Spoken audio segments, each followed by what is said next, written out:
Hey folks, it's Lucid, and I'm going to do a guide on communions. This has really been a long time in coming. Communions were one of the things where when I started playing Dominions, I basically just avoided them. They were scary, they involved spooky math, and if I messed it up, then I killed all of my own mages, and that was not a fun experience.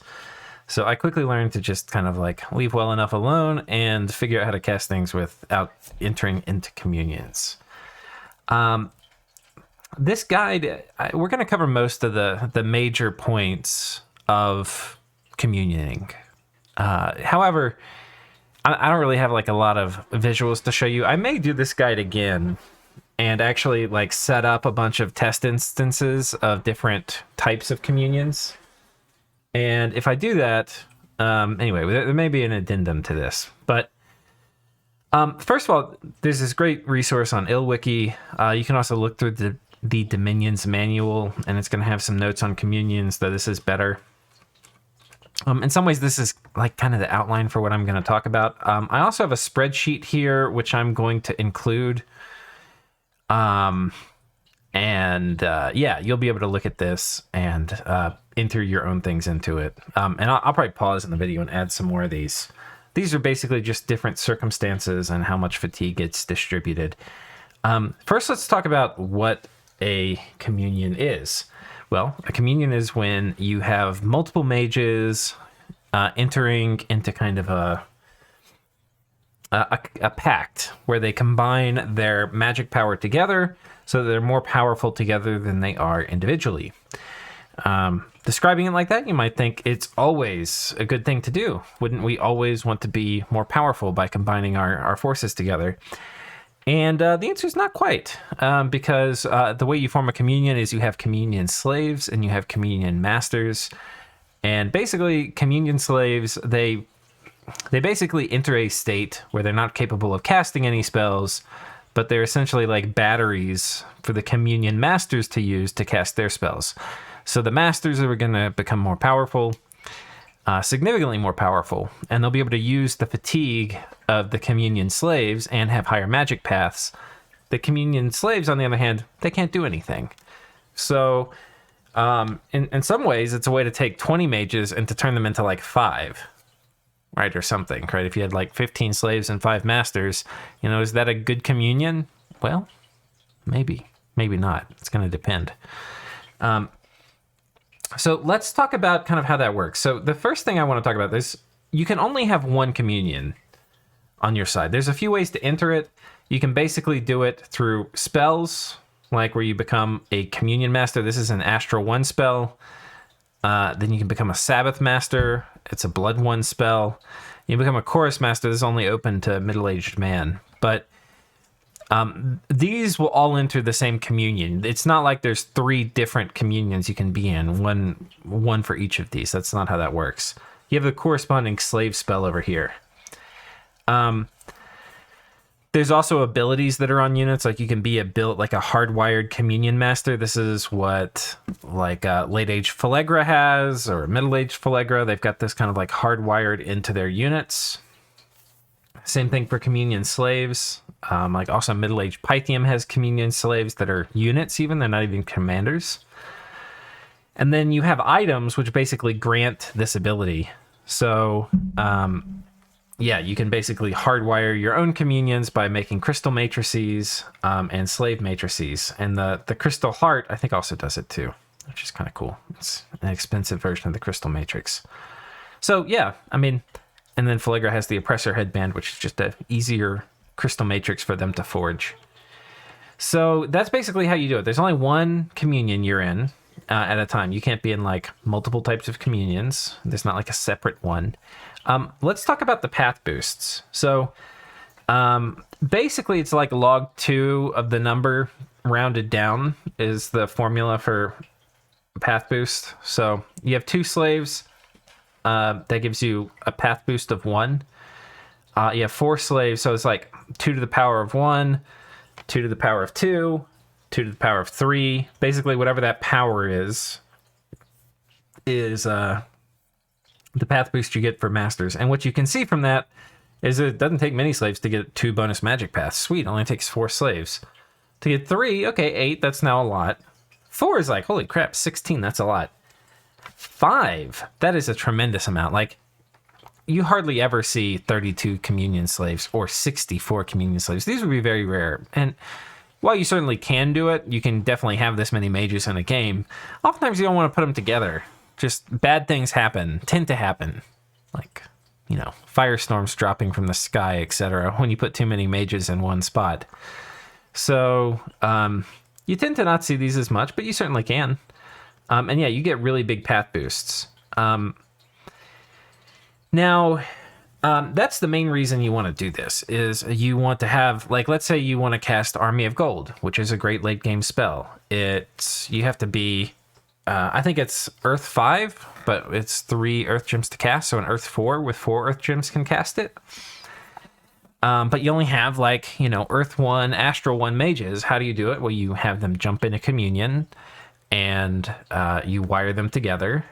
And then, if you have, 8 communion slaves, then your communion master is going to be effectively Earth 4, even though he only started out as Earth 1, because he's got a path boost of 3.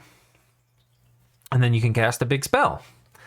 And we'll talk about how the fatigue gets distributed, but that's one of the main reasons why you're going to communion, is to have basically reach spells you couldn't otherwise cast. To do it alternatively, you'd have to put a ton of boosters on that Earth 1 mage. You'd have to, do Earth Boots and give him a Crystal Shield and give him a Bloodstone, and now all of a sudden he's an Earth 4. That is a ton of gems of items. And you have to have made them ahead of time. Maybe you're scrambling to put together some kind of defense, so you do this. There's other value, basically, in doing a communion. One of them is that when you're awake, you're only getting basically 1 reinvigoration a turn. Because the way basically reinvigoration works, if you don't have any reinvigoration from spells or something like that, or items or a bless, you basically are getting 1 reinvigoration a turn, but you're usually fatiguing out way more than that because of casting spells or attacking in combat or something. In a communion, though, the people who are slaves are basically dedicated to generating or recovering fatigue. So while they're passed out, they're recovering 5 fatigue a turn. So basically, if you had 2 mages that were just casting spells, they're going to only be generating, for the first 10 rounds of combat until they fatigue out, let's say, they're only generating 5 fatigue a round. I'm sorry, they're only regenerating 1 fatigue a round per person, right? So they would be regenerating 2 fatigue a round between the 2 of them. But if one of them was a slave and one of them was a master, the amount of fatigue they're regenerating every turn is 6, right? Because it's 5 from the slave and 1 from the master. Because when you're passed out, you recover more fatigue. So in some ways, they're more fatigue efficient because you're pulling fatigue out of a pool that's starting off asleep. So you're recovering more fatigue. So if you're fatigue limited, which in a long battle you typically are, communions can be a more efficient way to use mage turns. The problem with that, though, is you're only going to have 1 master. So you're going to be putting out far fewer spells at the beginning when you're in a communion, but you'll potentially put out more over the course of a long battle. And that's going to depend. I mean, if you have reinvigoration spells up or reinvigoration bless, that can change. And then if you have too many slaves, it's really never going to matter. If you had 64 mages and they could be doing things, they were actually useful on their own, those masters to those 64 mages better be doing a lot to make up for the fact that these 64 mages are sitting around doing nothing but taking a nap all battle. So those are some of the things to think about. Strategically, this is not mechanically how it works. I think these are strategically ways I have found useful to think about communions, is they are really helpful for doing really budget things, like budget supportive PD. You can put buffs on PD without committing a lot of gems or gold. Take really cheap communion slaves that have Astral 1 and then a couple other paths. They can do a few things really usefully. yeah, that are really useful, that are going to buff up cheap armies or PD or stuff like that. And if they die, it's not a huge deal.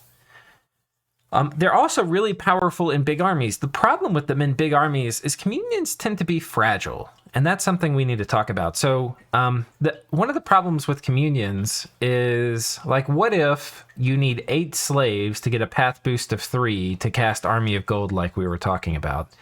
Well, what happens if an air elemental lands and squashes like 6 of your slaves, or 1 of your slaves even, right? If 1 of your slaves die and you only brought 8, well, now you don't have the path boost to,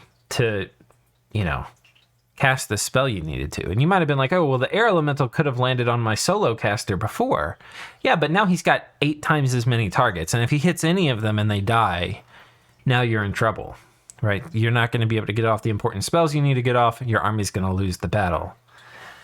Now you can compensate for this, right? You can compensate for this by not bringing just these threshold numbers of units. You bring extra, right? So that if this, if something happens to 2 or 3 or 4 or 5 of your slaves, nothing, the things will keep going. Because, I mentioned an air elemental. There's ritual phase things that can happen. Assassins can happen. Flames from the sky can happen. Fires from afar even. It just randomly could kill like 2 of your slaves. And now you can't cast the important spells you need to cast. So it's pretty dangerous relying on the exact number of slaves you need. It's also dangerous just in general. Like, even if you have a lot of extras, there's a lot more ways for things to go sideways. So that's one of the major downsides of communions. The other major downside is that most of communions you will see are not done through abilities and items. I mean, of course, it depends the nation you're playing, but there's just a lot more nations that can easily enter into communions with astropaths or Sabbath communions. And it's just expensive to make these items, to do it, like to hardwire it, and not many nations have access to the inbuilt ability, communion master, communion slave, where it's actually part of the unit. Now, because of that, you're spending the first turn of your script doing communion master. This is really important. In a game-deciding battle, what you do for your first turn can make a really big difference. So what I will say is this, is one of the weaknesses, another weakness of communions is that they tend to be slower, right? They're going to be slower out of the gate in so many ways, right? You're typically, if you're bringing 20 mages, maybe only 5 or 6 or 8 of them are masters, right?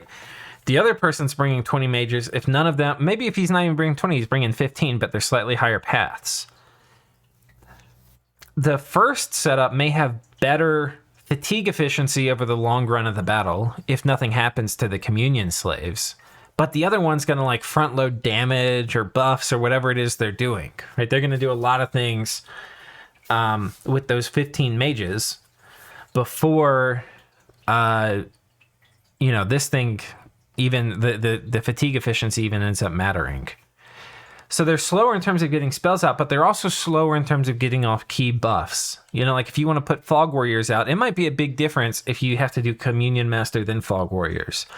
If you're doing a super budget setup, you might do Communion Master, then Power of the Spheres to add another bonus path, because you wouldn't be able to cast that otherwise, then Fog Warriors. Now you're like a turn 3 cast. Well, bad things can happen during those turns, including to your communion slaves, including to your communion masters, and then certainly, of course, to your army. So it's going to be a lot slower out of the gate in terms of getting off important buffs. So I would suggest to you, this is the way I think about communions, is they are a tool of efficiency, but they are not a tool of like undeniable power, right? Like if you want to put a doom stack together that it's like, come fight me, you're not going to be able to deal with this. Communions are often a weak link in a powerful stack. Like if you have a huge army and the army success requires the existence of a communion, your army is not probably very bulletproof. There's probably a decent number of things that can go wrong. Especially if it's like human communion slaves, that you're relying on.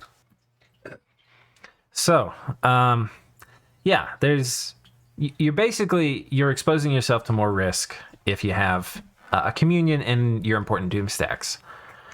But, the alternative to not using a communion is usually a lot of boosters on really expensive mages, right? Those will probably be more reliable, but they're going to be far more expensive, right? So, it's kind of this thing of like, are the mages protecting the troops or the troops protecting the mages? If you have a communion, you're more liable to get your army wiped, but you're also going to be having like a budget mage corps that's coming in and doing a lot of really important stuff. If you have this army that's like got 300 gems on mage gear, then the army's basically really protecting the mages. You're not really thinking about it like, oh, these mages are protecting my army. I mean, they are, but it's like, if you were to lose 300 gems on those mages, it's a really big deal. If you were to lose, 10 communion slaves with like 5 gems of gear, 5 gems of stuff on them, or 20 gems of stuff on them, it's not even that big of a deal. But if you lose the whole army and that army was important, that could matter. Anyway, I digress. So, path boost for communions, we've covered that. This is another important trait in communions, is that any self buff a master casts, it will also go to the slave, right? The idea is they're like linked up mentally or something. And so if the master casts something on their self, that will flow through the link and also go to the slave. So that includes things here like personal regen, summon earth power, air shield, personal luck, anything that when you go to mod inspector, I'll do it right now. So anything, if you go to mod inspector and you type in like anything here where the area of effect says caster, that's going to flow through to the slave, right? So personal regen will, but if the master were instead to cast regeneration, which is an area of effect 1 targeting, so area of effect here you can see is 1, this is going to buff a tile. Even if he buffs himself with the tile, like himself with this spell, the tile he's in, he will get buffed with regeneration, but it won't flow through to the slave. So the only way to get it from master to slave is if it says caster. So anyway, that's how that part works. There's a lot of buffs that can go through. It's not just this, right? Like hell power can go through, temper flesh. There's a ton, twist fate. There's a ton of buffs that will flow through. So that's important. How fatigue costs get distributed in communions is really important. That's why I made this spreadsheet I'm about to show you. But there's a few other tools. Let me pause. I'll show you one of them. Okay, here's one of the kind of Dominions tools. I'll put a link to it in the video if I don't, put it in the comments. But if you come over here to Communion, you can enter relevant things. Like we have a spell, it's Blade Wind, it's got 80 fatigue, it's got a spell level of 3, the master skill level is 2, his encumbrance we'll say is 0, no extra gems. Slaves, they have a skill level of 1, but we've got 9 of them. Right, neutral magic scales. Right, and so here you can see the fatigue cost per cast. So yeah, anyway, that's basically how this works. And actually, I'm not even 100% sure that math is right, because I mathed this out of my own Excel.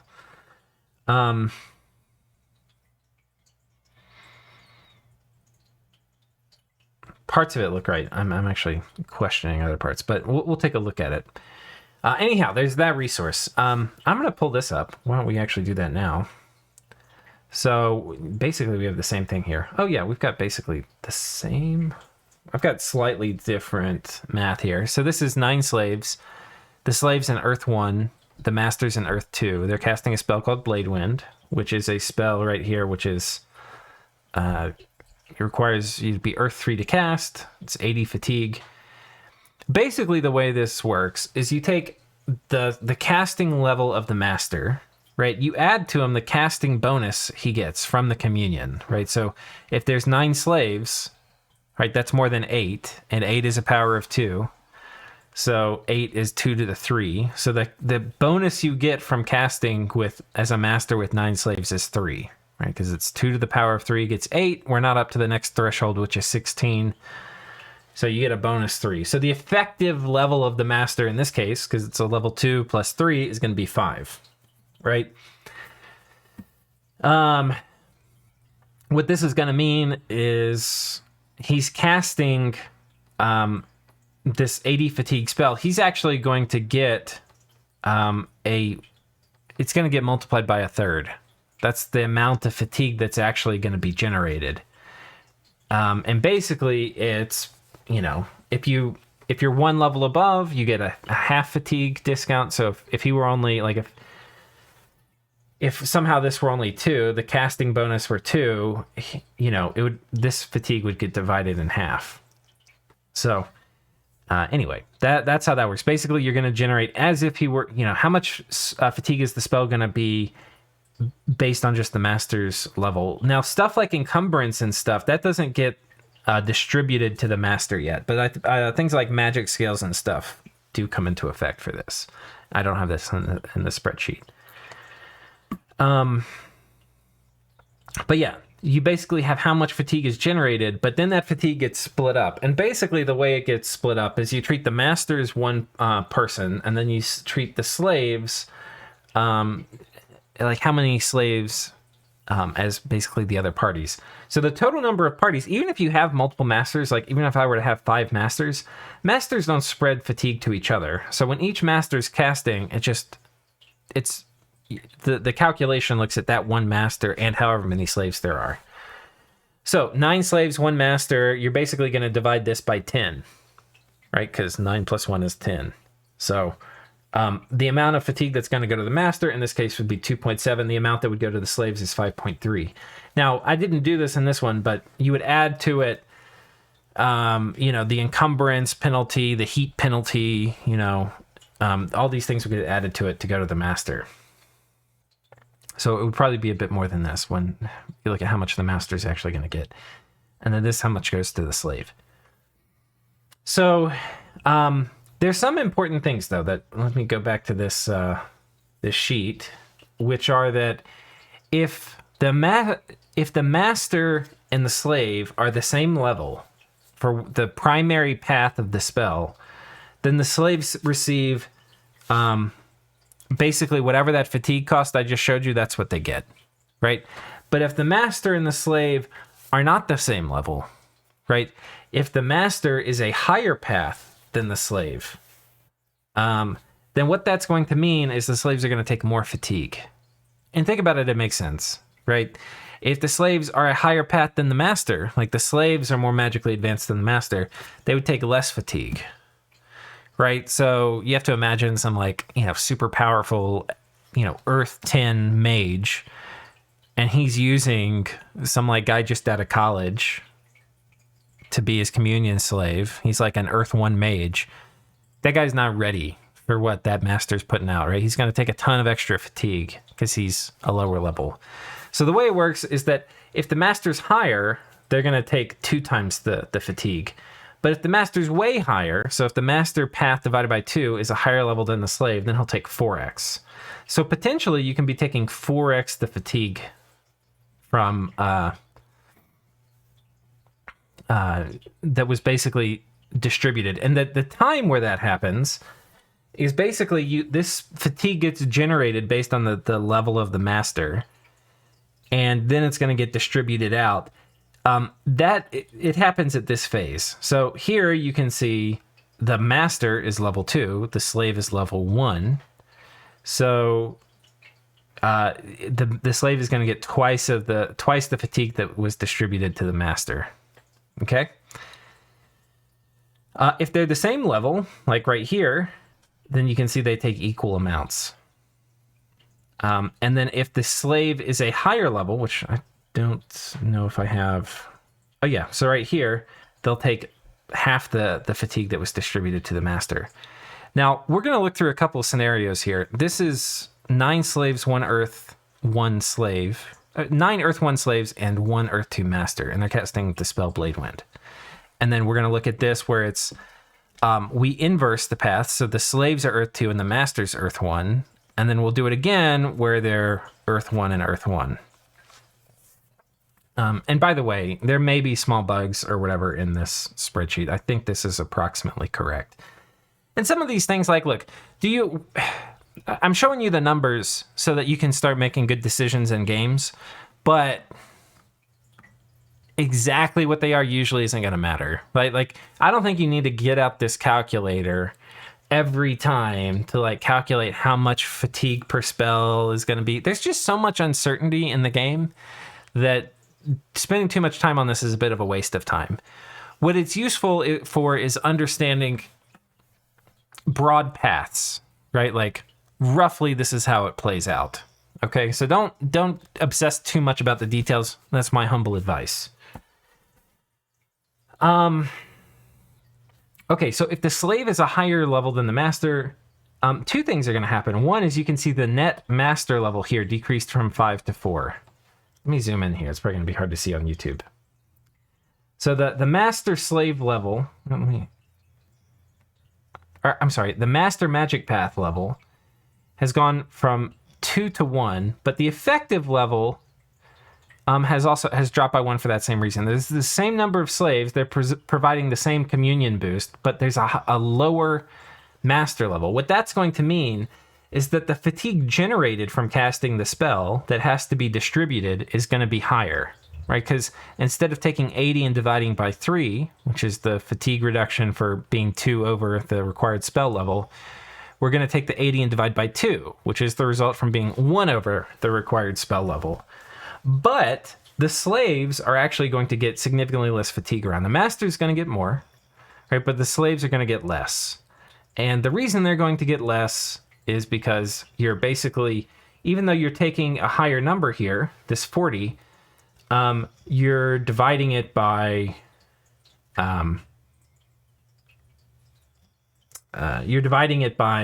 2 for distributing it to the slaves instead of multiplying it by 2. So anyway, it's a pretty big difference in the reduction. So one of the biggest things you can do to have communions which are going to last longer, there's actually just a few things. I'm showing you the spreadsheet. We're talking through some of the details, but actually it's some really simple things. The first thing you can do is try to make it so that for whatever spells your mages are going to cast, either in the primary scripting cycle or when they're off script, like if you know you have Earth Astral mages, they're probably going to do Gifts from Heaven whether you want them to or not, right? If you have Death mages, they're probably going to do Skelly Spam, right? Like if you know the spells your mages are likely to cast off script, you want the net master level to be higher than this required spell level. Even just 1 is going to make a big difference because it's going to divide by 2. Going to be 2 levels higher, going from divide by 2 to divide by 3 is nice, but it's not world shattering, right? Going to 3 levels higher where you're dividing by 4, it's also better than dividing by 3, but it's not world shattering.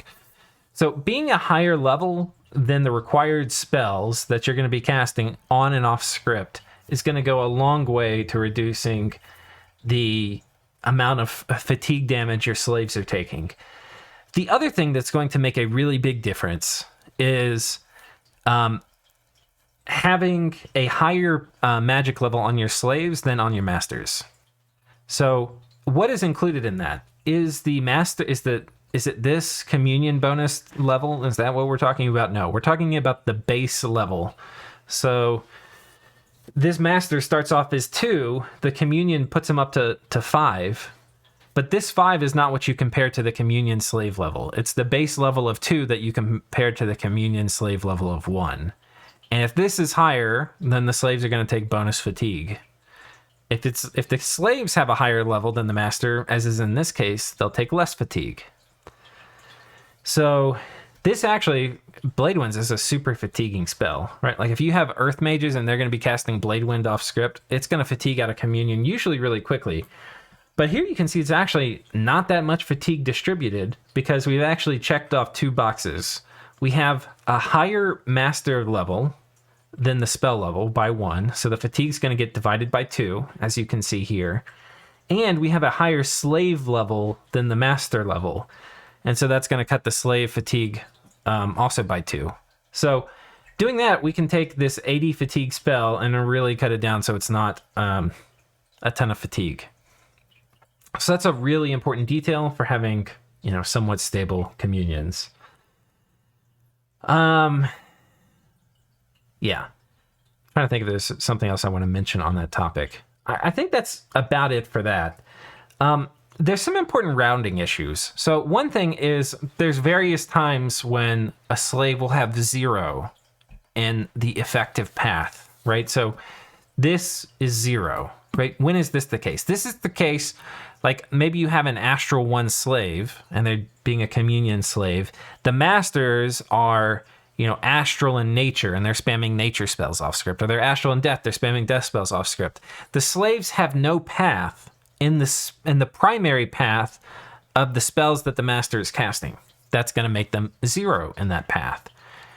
Does that mean, coming back to our thing, does that mean it's going to be this case where they receive 4 times the bonus fatigue? The answer is no.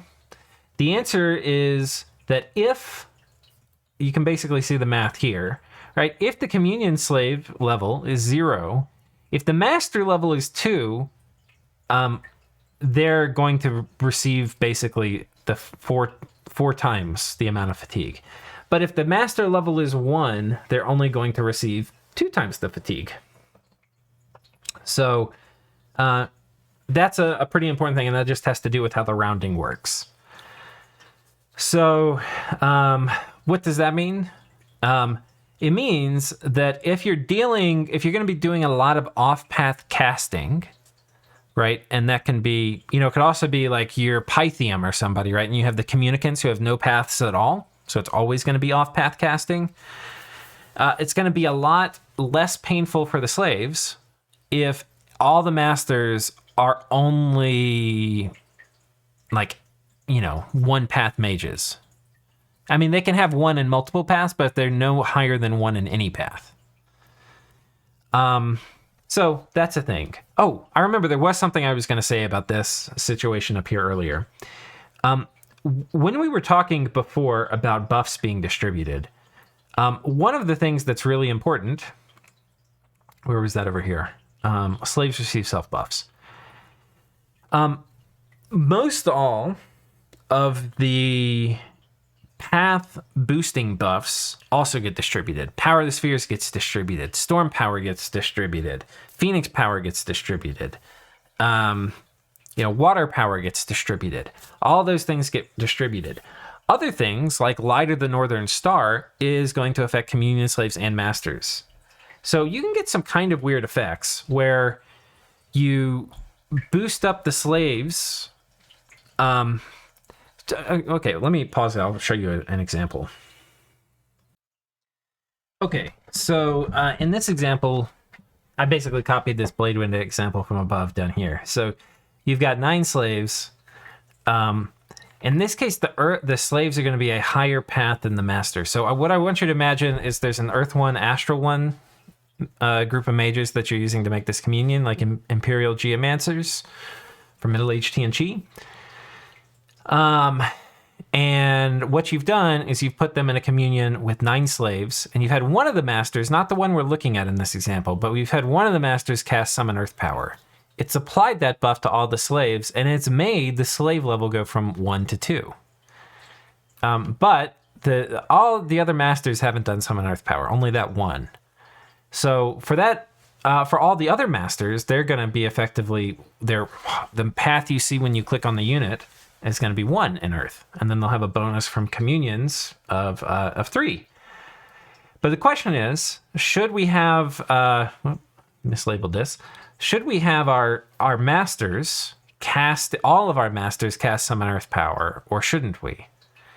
And turns out, if you're worried about maximizing slave fatigue, you shouldn't, because look over here on the far right.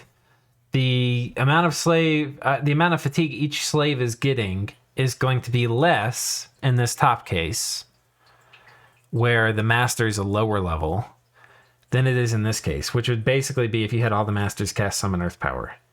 Now, there's a trade-off, because in the top case, less fatigue is distributed to the slaves, but more fatigue is generated by the casting of the spell. So, like, for example, the master is going to get more fatigue, certainly. In the bottom case, the master gets less. There's less total fatigue generated by the spell, but more of it goes to the slaves because it's not getting cut in half. In this top case, you can see the factor, this thing here, right? This is based off of the ratio of the slave to master level. This is cutting the amount of fatigue which gets distributed to slaves in half. So this brings us to another strategy, right? You don't want to put all the path boosting buffs necessarily on the master.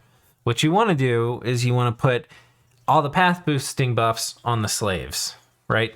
So if you need to do a path boosting buff on a master to get him to cast an important spell, great, do it. But in general, what you want to do is make it so the masters are a high enough level to get, for whatever spell they're going to be casting off script, they're one higher than the spell that they're going to be casting. If they're not going to be one higher than the spell they're probably going to be casting, it's probably better to go ahead and do the path buff, to go ahead and, let them cast Summon Earth Power or whatever, right?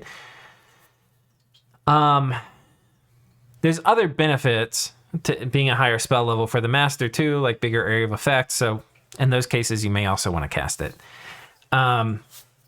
But yeah, in general though, as long as you're one level higher than the spell you're going to be casting, it's probably better to not cast the, Summon Earth Power or something if you're worried about slave fatigue, and instead making sure your slaves get all the buffs. Now, a way to do that, like, again, talking Imperial Geomancers, you have one master do Summon Earth Power, and maybe another master do Power the Spheres, and now your slaves are all going to be like level 3 in Earth, right? So they'll be like this, and most of your masters, if you have a few of them, are going to be 1.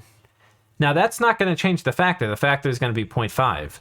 But what's also interesting is that, like, in this case, right, where your masters are going to be, if we look at each of those masters individually, because the master that casts Power of the Spheres isn't the master that cast Summon Earth Power. So they will also, each of them individually will still get the 0.5, because the slaves are going to be 3, and even the people who cast Power of the Spheres or Summon Earth Power, they're only going to be 2. If that makes sense. The other thing that's worth mentioning is, and I didn't have it here, but if I jack the slaves up to like 16, so there's a lot, you can see the slaves, the slave portion goes to 0. And if I put it up at 100, so we're distributing amongst 100 slaves, it also goes to, it goes to 1. Whether it's 16 or 100. And the reason for that is pretty simple. The reason is that you're always going to distribute at least 1 fatigue every time a master casts a spell to each of the slaves. What does that mean? What it means is it intrinsically limits the size of communions.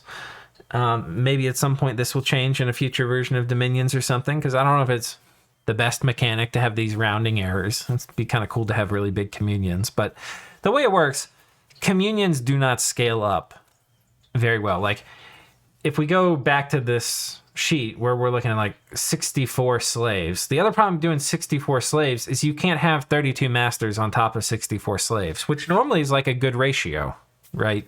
You're like, oh, I'll have 2 slaves for every master. A lot of times you think in terms of ratios, and I'm going to give you some really simple ratios, which you'll probably get into trouble with.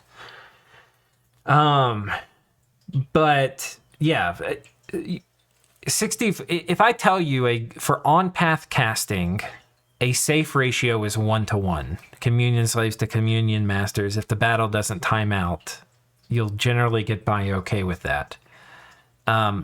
If I tell you that's an okay ratio, you can't take 64 slaves and give them 64 masters and expect a good outcome. And why is that? It's because the amount of, even though we have 64 slaves, we're not giving them like 0.1 fatigue around per master. We're giving them at least 1 fatigue per master. So they're going to be getting 60 fatigue around, which they can't mitigate. So that's pretty important. That's going to limit the size of your communions. And if you look at it that way, how many masters can a normal fatigue-based communion work or like support? You get some pretty simple answers, right? Like in the long run, a slave, they're reinvigorating 5 a round. Maybe it's 6. I can't remember if the 0.1 gets added, or if the 1 gets added that gets added to units who aren't sleeping. But anyway, they're reinvigorating about 5 a round. Let's say you put up relief, and I think relief might give like 2 to 3 a round, right? You're now at like 7 or 8 fatigue reduction a round. How many masters can you support? Well, you can really only support 8 fatigue getting distributed to your communion slaves every round. And if you're at 8 fatigue reduction in the long run, or maybe a little bit more if it's going to slowly go over. So, how much is that? Well, in this case, you're giving 1.3 slaves.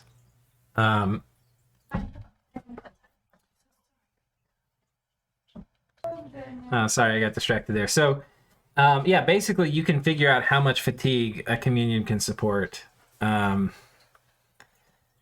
how many masters a communion can support by how much reinvigoration you have, and what spell they're going to be casting off script by, and how much fatigue that generates. So, if we were expecting to cast Blade Wind here, and we've got 9 slaves, right, and the master is, oh wait, what did we change here? Oh, 3-2. Let's go back to how we actually had it listed in this, at 2-2. Right, so the amount of fatigue generated per round right here is 2 per master. You actually can only have, like, if you're just relying on the fatigue generation that kind of comes with the slaves, like the 5 per turn, you can actually only have like 2 or 3 masters, right? 2 you can definitely have. But like 2 masters with 9 slaves, is that efficient, ladies and gentlemen? I ask you. Probably not that efficient, right? Like that's not so amazing. So you probably want to have more. If you have more, you're going to burn out the slave eventually, the communion eventually. And if you had 60 or something, some tremendously large number, and I may be repeating myself a little bit because I got distracted for like 10 minutes, but if you have 60, there's no amount of, if you have like 30 masters, there's no amount of slaves that are going to fix it. Because if you're doing a traditional fatigue-based communion, and that's because you're going to be, at a minimum, spending 30 fatigue a turn, and you can't reinvigorate that much. And so then that's going to bring us, I think, there's probably more to say here. There's a lot of little, okay, we're going to talk about a couple other things. You can also do communions where you intend on burning out your communion slaves really early. So like you take the Imperial Geomancer example, you could do Summon Earth Power the Spheres. That's going to wipe out your communion slaves pretty quickly. Like maybe you just plan on them dying on round like 4, right? Because maybe you only put in like 4 slaves, but you have a ton of masters, and you'll blow them up in like the first couple turns of the script, right? Because you'll be doing Power of the Sphere, Summon Earth Power. They'll be taking a ton of fatigue. They won't last long, but you just count on them dying, right? You expend them. And if you do that, once it's over, the masters have like, Power of the Spheres, Summon Earth Power on them. Instead of S1, E1 mages, they're now, E3, S2 mages. So they're really strong. So you can do stuff like that. You can also, there's other ways to kind of get more life out of your communion. Summon Earth Power is a great one. We already mentioned Power of the Spheres for like just boosting the paths, but Summon Earth Power, you also get reinvigoration. Relief is also great. The other thing you can do is cast Life After Death. That's great on communions. What's going to happen is when the communion slaves eventually die, because what happens when you get over 200 fatigue, you start taking health damage. Once they eventually die, they come back as a soulless, but their fatigue gets reset, importantly. So they'll be at, max HP approximately, and they'll have 0 fatigue, so you get to run them twice. So Life After Death is great for communion nations. Pretty cool. The other big things we're going to hit on here are the other major types of communions. One of them we'll just talk about really quickly is the Soul Vortex battery. This is basically when you cast Soul Vortex as a master, which is a self buff, so it will get distributed to all the slaves. And when it gets distributed to all the slaves, they're going to have Soul Vortex.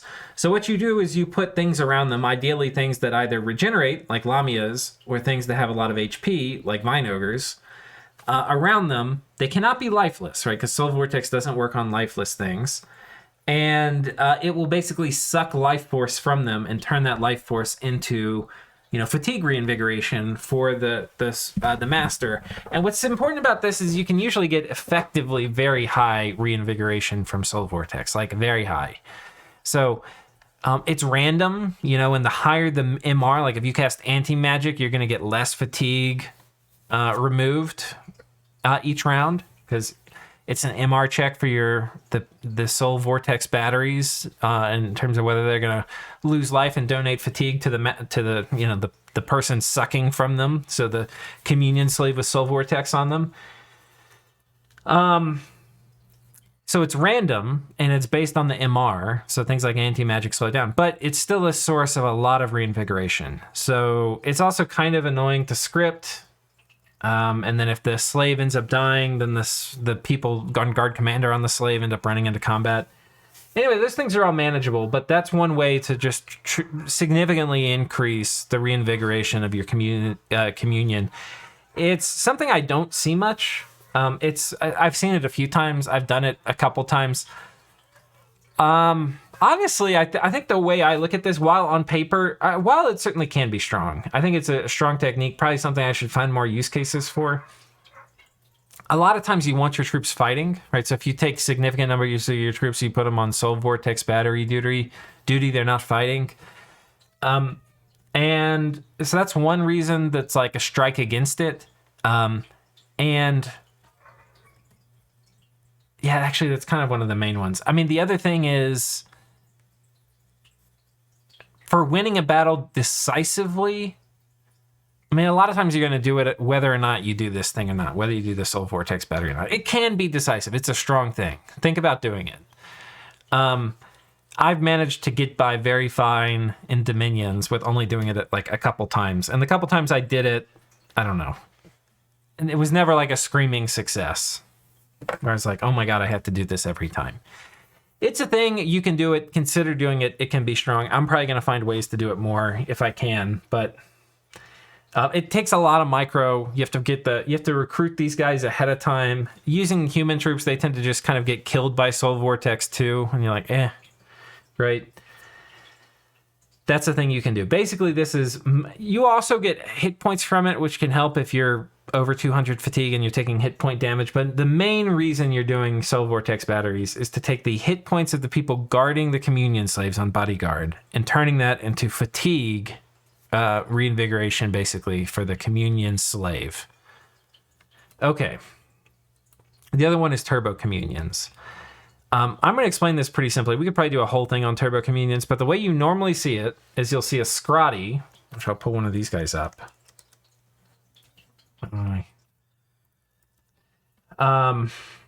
You take one of these guys. So actually, let's take this, because this would be kind of cooler. We'll take the Niflheim one, which is sacred and holy. So a lot of times Niflheim will take a regeneration bless. The guy has built-in, once he's in Jotun werewolf form, he has built-in 10% regeneration with 53 hit points.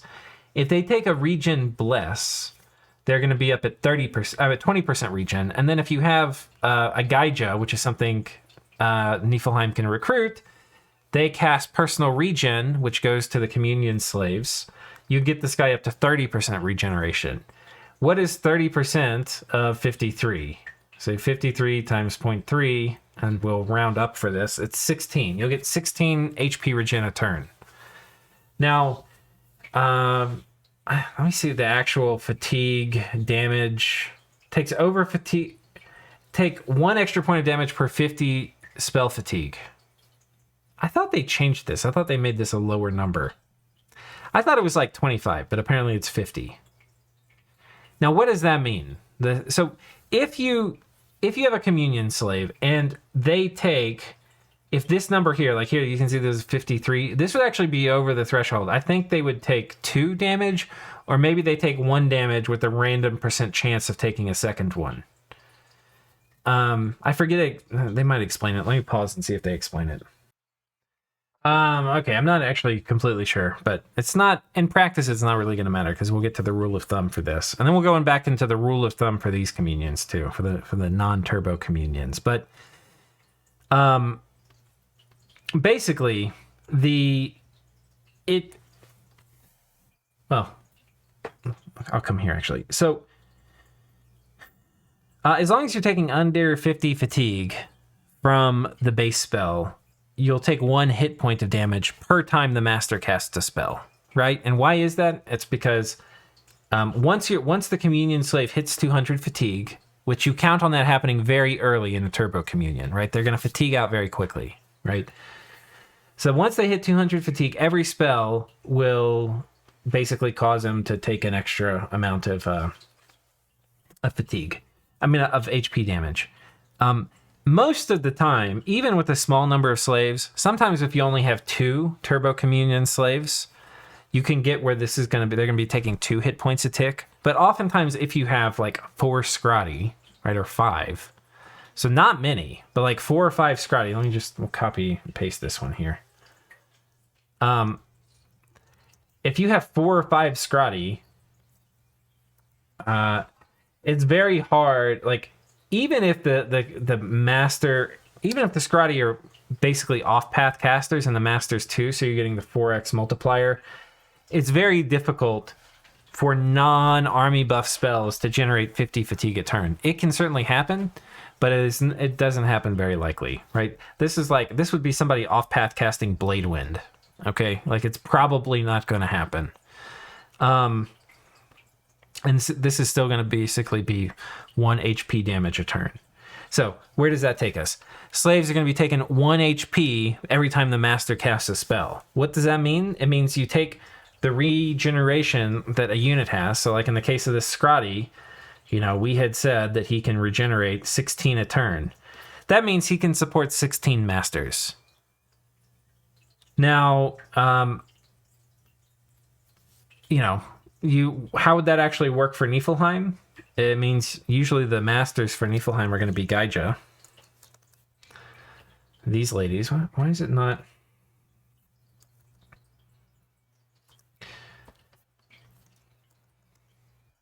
Can I? Okay, 1 second.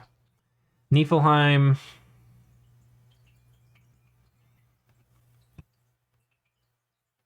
It's going to be these ladies.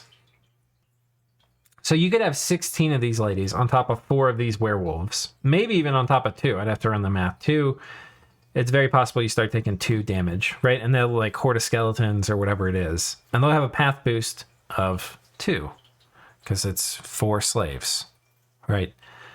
And they can just go and go and go and go. Now, what's interesting about this is 16... masters will make for an unstable communion almost in general, even if you have a ton of even if you put reinvigoration items on your slaves, which usually isn't a thing because you have 16 slaves or something, you're not going to make items for each of them most of the time. So like even if you did that, you still can't usually have fatigue stable communions once you start having like 16 masters. You can do that with turbo communions. And basically that's because you're going to be regenerating, like in this case, 16 things, 16 HP a turn, so you can support a lot of masters for the course of the whole battle.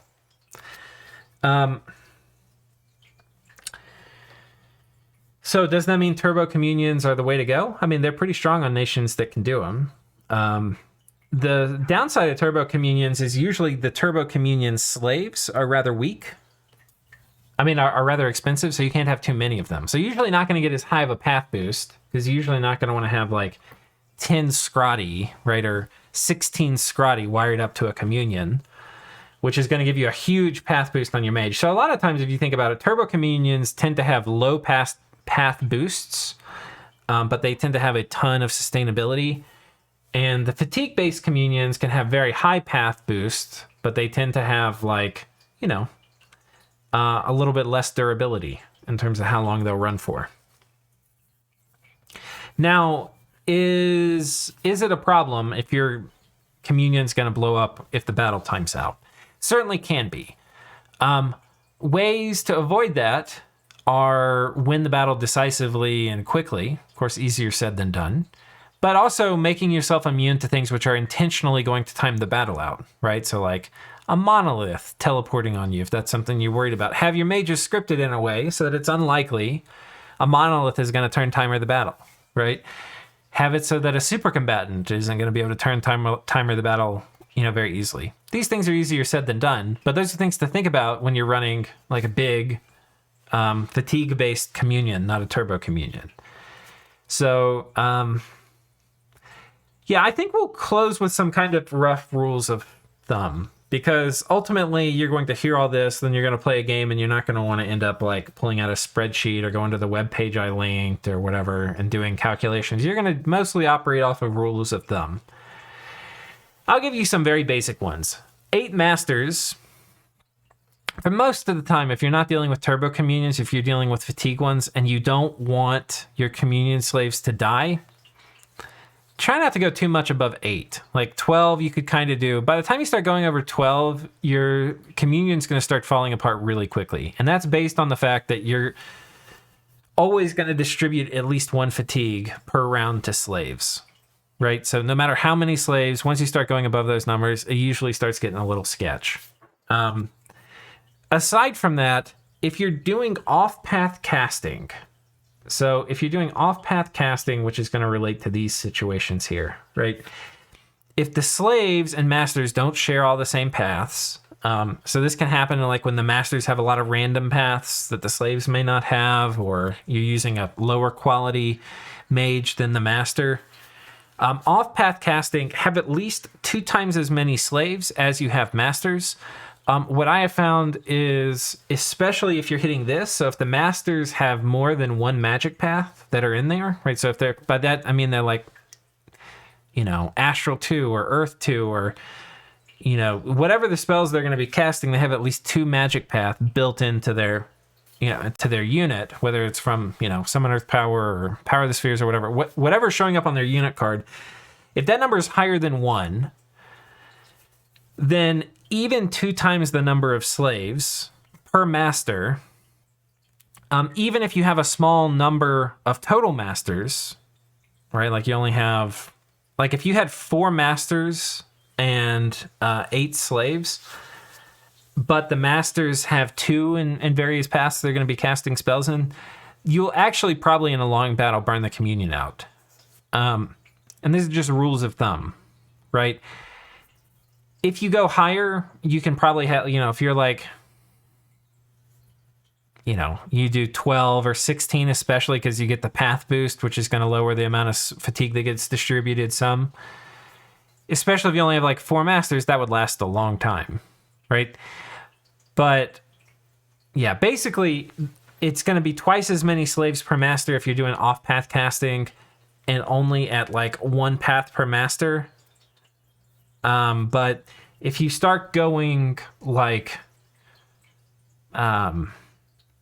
if your masters start having higher levels and you don't want your communion slaves to die, you're probably going to need even more, right? You're probably going to need like 3 or 4 times the number of masters in terms of having that many slaves. That is not saying that's how many you should bring, right? That's saying if you have very long battles and you don't want your mages to die. If your masters and your slaves are on path and they're equal level, probably think about having the same number, right? These are just rules of thumb. These are not optimal. These are just rough heuristics to get you through a game of Dominions. So what does that mean? It means if you're doing Imperial Geomancers and you have 8 slaves and 8 mages, those will hold it together for a while, right? It's going to be kind of okay for a while. If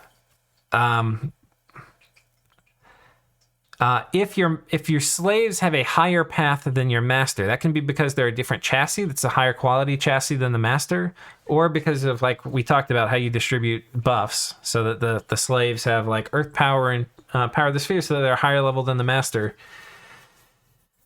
You can probably get by with more masters than slaves, right? So you could even have 8 masters and 4 slaves, or 8 masters and 6 slaves, right? So you can start having kind of cattywampus communions where you have more masters than slaves. Will these things burn out eventually? Yeah, probably. Right? Like, I mean, if you just think about it, when I say you have 8 masters, we're already handing 1 fatigue per turn, 1 fatigue times 8 to all the slaves, right? They're going to be getting 8 fatigue a turn. Now, if you have summon earth power, you can potentially manage that, but with only 4 slaves, they're probably going to be taking more than 1 fatigue a turn, right? So I think the thing is, like, if you build your communion to survive a 100-turn battle without dying, you're probably going to have really expensive communions. If you build them to survive a 30-turn battle or a 40-turn battle, that's a lot more reasonable. And those are kind of what these rules of thumbs are for, so hopefully they're not going to blow up after like 10 or 15 turns. Now, maybe there's better rules of thumb out there, but those are the ones I use. They're good enough, but they're probably not optimal.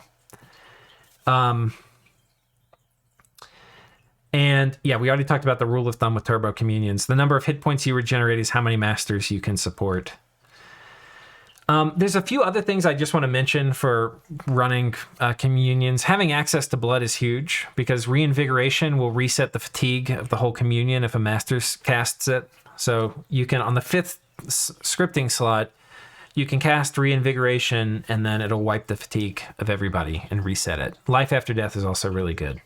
Things like personal regen and stuff can help, but a lot of times, unless you're running a turbo communion, it's not an enormous difference. Because once you start getting into like a fatigue-based communion, once you start getting into HP damage because you're over fatigue, it's going to die pretty quickly whether you have regeneration or not in most cases. Other things that are probably worth mentioning is if some of your slaves start dying, it starts putting more of a burden on the other ones. It's another reason they're fragile. I think that's mostly it. I think we've covered the things. Middle-aged man, I probably should just mention, once the slaves go over 100 fatigue, they wake up and then become no longer a communion slave. So, and the idea is that you have to sing to be in the communion. So at 100 fatigue, they can't sing anymore. So they pass out. That can be nice. You can do there's other things that are kind of really weird, like linebacker communions and reverse communions and other things. We might do another video at some point covering those. Those don't really get used much in Dominions 5. You still can do them, but they're a little sketch. Man can do linebacker and reverse communions better than other nations because at 100 fatigue, the slaves pop out. There's some other interesting notes. Read this article about how innate caster works with communions. They can never be communion slaves. They hand out more fatigue to slaves. How Spellslinger works. They half the cost of spells. Yeah. So, and that's going to affect how it gets distributed. So yeah. Closing thoughts. What do I want to say? My closing thoughts are this. Communions are not as hard or spooky as they may sound. Feel free to go ahead and give them a try in your game. The rules of thumb are going to get you by well enough where you won't get laughed at. But you can certainly do better than that if you actually want to fiddle with these things. The other thing I didn't really mention in all of this is a lot of times when you're looking at how much fatigue is distributed to your communion slaves each round, a lot of times it's a lot in the first 5 rounds of casting because you're doing all your big army buffs. After that, the evocations and stuff are typically lower fatigue amounts. So if you can reset fatigue on turn 5, it often makes a huge difference with the number of turns you're going to get out of your communion before it implodes. So yeah, I think the other thing too to just throw out there is I think a good advice for all players is, especially once you enter the late game, and there's a lot more ways to disrupt communions. Remember, communions are not reliable, right? So if you have a really important doom stack, try to bring for at least all the important spells that you want to cast. Try not to have those being cast by some human in pajamas that's part of a communion.